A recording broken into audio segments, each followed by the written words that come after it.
So I saw these two headlines, right? And they immediately grabbed my attention. And after I read the first one, I thought to myself, this is some shit, right? Then I read the second one and I thought, there's more to this story than they're telling us. So let me just tell you the two headlines. Then we're going to jump into this because you guys are going to be just as WTF as I am when it comes to what has happened here. So the first one I read said, sixth grader honored for heroic actions after classmate threatened to shoot someone. My first thought was, sixth graders. Why do we have children younger and younger and younger threatening to harm people, right? That was my first thought. Then the second headline, 4 girls were stabbed in Massachusetts. And I was like, okay, well, that's awful, right? So you have 2 different forms of harm. We already know that there's going to be this huge push near election time to get rid of our 2A, to get rid of, guns, to take it away from law-abiding citizens and whatever else. And they'll use whatever way they can to make that happen with, stories like sixth graders and guns, right? But then you see stabbing and you think to yourself, well, how do they go after knives? Is that going to be the next thing? So both of these, and let me explain to you the first one. I want to read you the first one because to me, that one is kind of scary. And let me explain why. All right. So let me tell you what happened.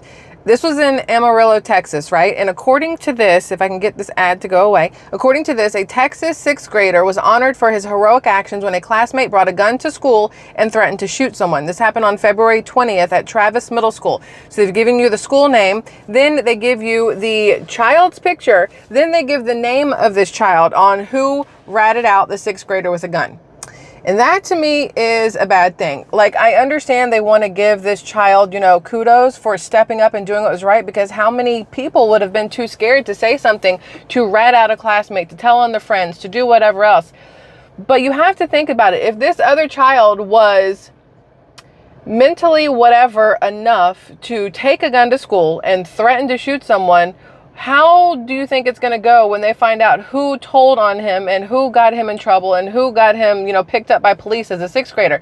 Do you not think there's going to be some sort of retaliation? I've never personally understood when they give the identity out of people who have helped stop a crime or something like that, or stop something severe, because people retaliate. Y'all have to know people suck, right? And that leads me into the second one that I wanted to tell you guys about, because that's exactly kind of ish what happened here. So I cannot get this original article to come up at all, and I don't know why my email, I'm literally clicking and it will not let me into my original email thing. Maybe it's a Gmail thing, I'm not quite sure, but this is what happened. Y'all, this guy, and I have to air quote this, right? I have to for what we're about to talk about. This guy went on a stabbing spree, basically at I think it's an AMC movie theater, and then at a McDonald's. But this is the guy. Can you see that right there? What's your first thought when you see this guy? Your first thought is, something's fishy, because this guy, I don't think knows he's a guy. And that's pretty much what this comes down to. So according to what happened was, a lot of information has come out since this happened, because it originally happened a couple days ago, and I'm trying to find all the information. Okay, so I got this thing to work. Suspect arrested after 6 stabbed, including 4 girls, in separate attacks Massachusetts police say are likely connected. This is what originally came out, and this came out on Monday, the 27th, just so you know. That was yesterday. So a suspect was arrested after 6 people, including 4 girls between the ages of 9 and 17, were stabbed in separate attacks that Massachusetts authorities say are likely connected. The girls were attacked in a movie theater. They suffered non-life-threatening injuries. They were taken to a Boston hospital for treatment. About an hour later, a 21-year-old woman and a 29-year-old man were stabbed at a Plymouth McDonald's and taken to hospitals. This is all that came out the first time on Monday, okay, at 10-something a.m. I need you to know. Suspect in the McDonald's stabbing, Jared Ravizza, was arrested 15 minutes after fleeing the scene on Saturday for the McDonald's stabbing, right? Then they realized that he was a suspect in multiple South Shore stabbing incidents, which is the movie theater, right? And they said the Braintree police said it appears as though the attacks at the movie theater and McDonald's, which occurred about an hour apart, are related. The stabbing of the 4 girls at the AMC happened around 6 p.m. Without saying anything and without any warning, he suddenly attacked and stabbed the 4 young females. Again, who stabs a 9-year-old? Just, absolutely mind-boggling to me. The attack appeared to be unprovoked. After the attack, the man ran out of the theater and left in a vehicle. I need you, when I look at you and I say guy and I say man and I look at you like that, I need you to understand that this comes into play on why this person is clearly mentally deranged. Okay, so according to this, Ravizza allegedly arrived at the scene of the Plymouth McDonald's in a black Porsche Macan SUV around 7 p.m. and just started stabbing people, right? And then it was pulled over. Okay, so that's all they had on Monday when this happened. So then I'm like, this is an interesting story. Not a lot of people are talking about it. When I saw this guy's picture of, you know, lip gloss and long blonde hair and a bedazzled hat with a flower, I was like, I feel like this is going to have more to it than they're telling us, right? So I went digging because that's what I do, and I found some more stuff. So according to this, if I can get this thing to work again, because my iPad sucks. Okay, so according to this, where's the thing? Open. Okay, y'all, you can see this, right? So this is extremely important. All right. Last month, Ravizza was arrested on Martha's Vineyard, accused of assault and battery of a family member and vandalism. This is according to records at Edgartown District Court. Records show that case has not been adjudicated yet. Ravizza's father told officers Jared had just had a mental break and attacked him inside his home. This is according to the Boston Globe, which was citing a police report on file with the court. The report also said Ravizza allegedly wrecked the father's home office, according to the Boston Globe. Ravizza was sent to Martha's Vineyard Hospital for a mental health evaluation, but did not meet their standards to be held. Okay. I don't know what standards you have to have, but his dad said he had a mental breakdown, right? And he sent him to the hospital. The hospital says you're not mentally deranged enough for us to hold you. I need y'all to understand, this Jared Ravizza has an Instagram page that when you pull it up, this is going to be fun. Am I logged in on Instagram here? Because if not, it's going to be really hard to see. And, you know, the internet, of course, wants to take its time. It's doing its thing here. Come on, work, hold. Okay, so I got it. Instagram was being extremely stupid. But here is the person, Jared Ravizza's Instagram. And you will notice that it says she next to the name. Jared Ravizza believes he is a woman.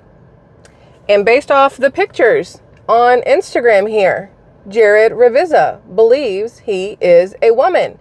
And yet, when you go to the Mental Health Institute and they tell you you're perfectly fine and then send you on your way, and then you go and you stab a bunch of people, I feel like maybe they should have kept him there just a little bit longer. But wait, there's more. It gets better. And by better, I mean absolutely horrifically worse.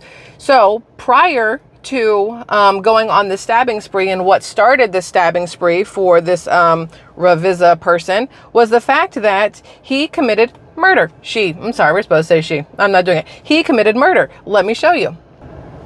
So according to Jared's roommates, he, because there's no such thing as a she, lost it after a spat with their roommate. So this is according to, this actually came out today at about 10 a.m. So about 24 hours after yesterday's initial. Says here that Jared Ravizza, 26, appeared in court this morning on charges of assault with intent to murder and 2 counts of assault and battery with a dangerous weapon. Ravizza is accused of going on unprovoked rampage Saturday night in which he randomly stabbed those 4 girls we talked about. He was also spotted urinating at the McDonald's drive-thru by a woman who told the cops he'd been making a face like Jack Nicholson from The Shining. And I have to assume it's the one where he crashes the axe through the door to the bathroom where Shelley Duvall is, and he goes, "Here's Johnny." That's the only face I could think, because that one's terrifying. Or when he is in the snow. No, that one's not terrifying. There's a lot of terrifying faces Jack Nicholson makes in The Shining. If you haven't seen it, I would say watch it. It's definitely a mind thriller. Now, this guy has also now been named a suspect. 24 hours after being arrested, or after being arrested for what he did, he has now been named a suspect in a homicide that occurred hours before his alleged stabbing spree. Connecticut State Police say 70-year-old Bruce Feldman, identified in reports as this Ravizza's roommate, was found dead with visible injuries outside a home in Deep River shortly after Ravizza left the home. They said that Ravizza, Jared, flipped out when his neighbors in Connecticut called the police on Feldman for allegedly trespassing on their property. This is according to the New York Post. Feldman had been staying with Ravizza at a home he was renting, and had been known to walk around the neighborhood with his pet poodle. But some neighbors said Feldman would sit on their porches without permission, which led to them to call the police on Saturday. When Ravizza found out, he picked up a shovel, went down to their house, and threw it at their window. This is according to another neighbor telling the local outlet there. Another neighbor said the shovel had gone straight through the neighbor's window. Police responding to the scene then found a dead body inside the rental home, later identified as Feldman. This is like the weirdest stuff we've been around. This is according to Brashears. This is like 1970s Scorsese's Taxi Driver stuff. Neighbors told the Post they believe Bruce's poodle had also been found dead inside the home, though authorities have not yet confirmed it. Now, Ravizza apparently moved to the neighborhood after he was arrested, Martha's Vineyard, in April for allegedly attacking his father. So he attacked his dad in April, got arrested, got taken to the hospital. The hospital said, no, you're perfectly fine. There's nothing wrong with you. You're great. You're, a gem, a great addition to society, and let him back out. Then he moved to this Connecticut place, and then he killed his roommate, and then he went on the stabbing spree. But according to this, his dad is a psychologist. How do you, as a psychologist, raise a son who thinks he's a woman and then doesn't think there's something wrong with him mentally? Because clearly there's some, even Peru has decided that if you believe you are a woman trapped in a man's body or vice versa, that it is a mental health issue, and they have labeled it as such. While we have not done that here yet, I do not understand, especially given so many things that we've seen in headlines of people with this mental health issue, that the crimes they have committed and things like that. Now, of course, people without this same mental health issue are out there committing crimes all day long, but we call those mental health issues. Why have we yet to name this as a mental health issue when you think that you are one sex stuck in the body of another sex, and you want to be called she when you're a he, or you want to be called he when you're a she, or they or them or whatever else? It's still a mental issue, right? Now, officers noted in their report that the younger Ravizza had been frothing at the mouth as he spoke of nonsensical things, including a string of conspiracy theories. They wanted a hospital to place him on an involuntary hold, and he was sent to Martha's Vineyard Hospital for a mental health evaluation, but he did not meet their standards, which is what we talked about. This was after the attack in April on his dad. Ravizza reportedly filed paperwork last month to officially change his name to Jared Love Jones. He has boasted of working as a model in the past, but bills himself as an artist on Instagram, where he shared an endless selection of selfies and some images that appeared to be of his artwork, which is what I just showed you guys. Listen, here's the problem. We have a lot of deranged people in society. Plain and simple. A lot of deranged people in society. They took away mental health institutions. They took away, loony bins, which I know a lot of people are like, that's not politically correct. And that's fine. I'm still calling it a loony bin. And I understand not everybody is going to be okay with that. That's fine. That's what they called them back in the day, and that's what stuck in my head. But they took those away, and now there's not really anywhere for people to go. Instead, they come out with some app. They're like, oh, just download Better Health and, talk to a psychologist or a therapist online, which is great. However, you never know who you're talking to. You don't know if they're crazy or if they have mental health issues, because there's no background checks needed for these therapists on Better Health, from what I have found out.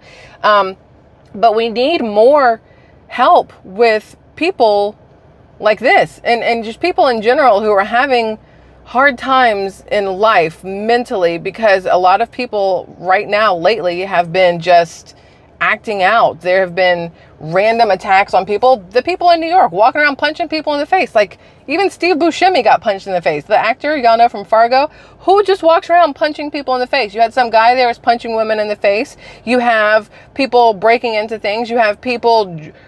We were driving home one day, and I did not know that my husband Kevin did not see this. I thought he saw it. There was a man. It was a man walking down the sidewalk, and I think I told you guys this. I don't know if I told you this already or not, but he was clearly homeless, but also clearly mentally something wrong. He was wearing like a slip dress and nothing on underneath it. So twig and berry is completely like visible with the way the wind was blowing this dress back, and he had on some like little shawl thingy. I was like, what is happening? There are more and more people out there who are having these mental health issues. And when they're sent somewhere to say, hey, listen, I think maybe this person needs to be evaluated, they're being turned away. How do you look at this Jared person who clearly calls himself a she, clearly is a he, and just whatever, who has just attacked their father and everything else, and say, oh no, they're fine, send them back out? Are we understaffed? I mean, we know hospitals are understaffed in general. We also know that a lot of people don't have health insurance. So maybe people aren't checking themselves in for these things because of the cost or the whatever else. Maybe hospitals are turning people away because they don't have enough people on staff to kind of help with it.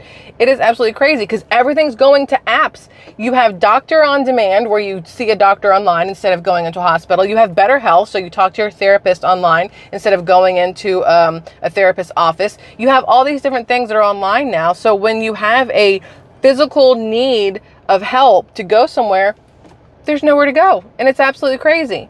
And I really hope that this person is not allowed to, skate by on these charges based off of mental health issues. Because, actually, here's the thing.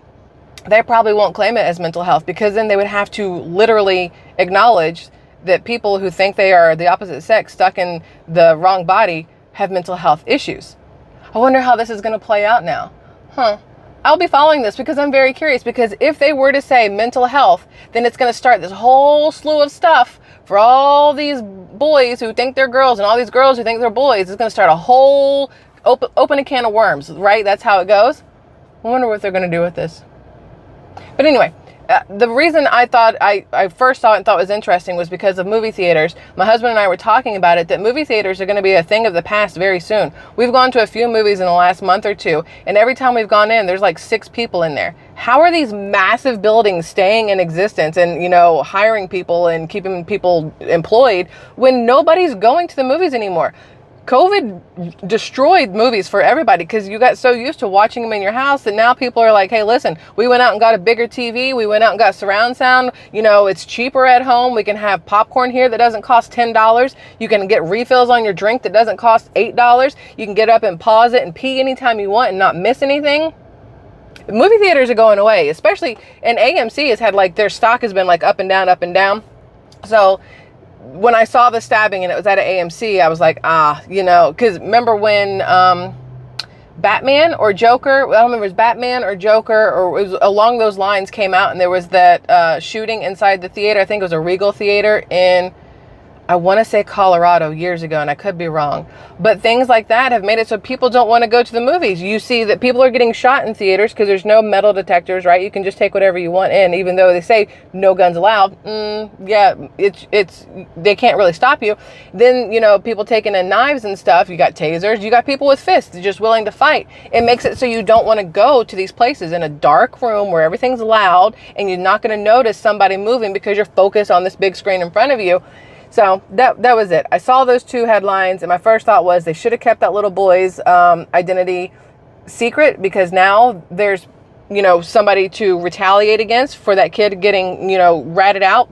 Thankfully, that kid ratted that kid out, though. And then I saw the thing about the girls and the stabbing, and I looked at it immediately as, AMC. And then I saw that guy's picture and I was like, oh, well, isn't this interesting? So that's that. I have more stuff for you guys tomorrow. It's going to be extremely important, food related, that we need to talk about. But today I just wanted to go through this because I was like, are you kidding me right now?